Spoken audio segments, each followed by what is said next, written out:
పిల్లలకి మీరు ఏం నేర్పింటున్నారని అడుగుతున్నాను. ఇక్కడ ఈ చర్చిలో ఏం జరుగుతుంది ఏమండి?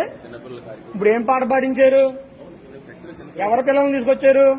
వీళ్ళంతా హిందూ పిల్లలు, హిందువుల పిల్లలు తీసుకొచ్చి ఏం జరుగుతుంది ఇక్కడ? ఇళ్ళకి వచ్చి పిలిచారు మీరు. మా ఇంటికి కూడా నిన్న వచ్చారట. ఏంటి ఏం చేద్దామని మీరు? ఈ దేశంలో అసలు ఏం చేద్దామని ఏం జరుగుతుంది? హిందూ పిల్లల్ని ఈ వేసవకాలం పేరు చెప్పి మేము పొద్దున్న టిఫిన్లు పెడతాం, భోజనాలు లేవా మీ ఎవరికి? ఇంటి దగ్గర మీ అమ్మ నాన్నలు పెడతలేదమ్మా?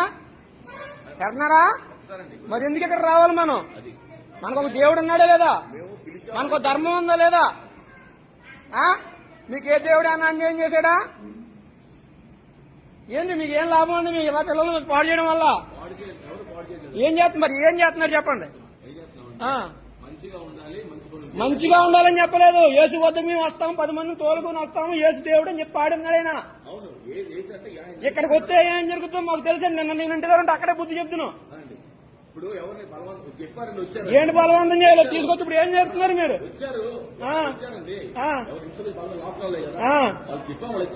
అమ్మా, మనకు దేవుడు ఉన్నాడు. ఇక్కడ టిఫిన్ల కోసం భోజనాల కోసం వచ్చి ఇక్కడ మీ అమ్మ నాన్నలతో చెప్పండి, 10 ఒకళ్ళు ఎల్లం యేసుబాబు గురించి చెప్తున్నారని చెప్పండి. యేసుబాబు గురించి చెప్పడానికి వచ్చారా మీరు?